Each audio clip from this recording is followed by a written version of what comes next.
So what does any of this have to do with KSM and the first family of terrorism? A lot, considering what's confirmed 8.5 years later with Israel's role in 9/11, while the narrative mastermind is KSM. Because yet again, there's another Israeli link to the 1993 World Trade Center bombing, but through Ramzi Youssef with his original companion and possible commandant, Ahmed Ajaj, who had both landed at JFK Airport on September 2nd, 1992. As you'll recall, Youssef was still let into the country using an Iraqi passport, while Ajaj was detained by airport security for trying to enter on photo-substituted Swedish passport, while claiming to be a member of the Swedish press, carrying bomb-making manuals, videos and other materials on weapons explosives assembly, anti-American and anti-Israeli materials, instructions on document forgery, and 2 devices made to alter passports issued from Saudi Arabia. One of the manuals was entitled Al-Qaeda, the Base, written in 1982, years before the supposed group was founded. However, prior to all this, Ajaj was arrested in 1988 as a petty crook counterfeiting US dollars out of a base in East Jerusalem. He was sentenced to 2.5 years in federal prison but only served 1 year. Yeah, the American government's replaced the red menace with the green peril, the green being the color of Islam.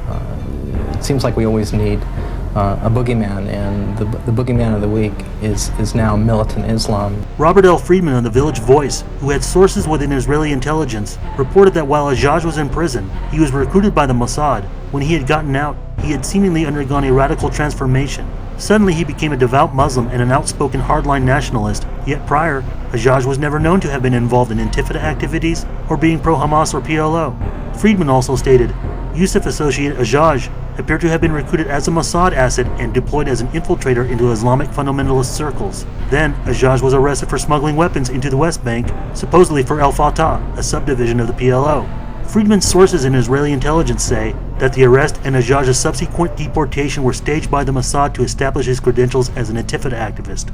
Mossad allegedly tasked Ajaj to infiltrate radical Palestinian groups operating outside Israel and to report back to Tel Aviv. Israeli intelligence sources said that it is not unusual for Mossad to recruit from the ranks of common criminals. After Ajaj's deportation from Israel, he showed up in Pakistan, where he turned up in the company of anti-Soviet Mujahideen rebels in Afghanistan.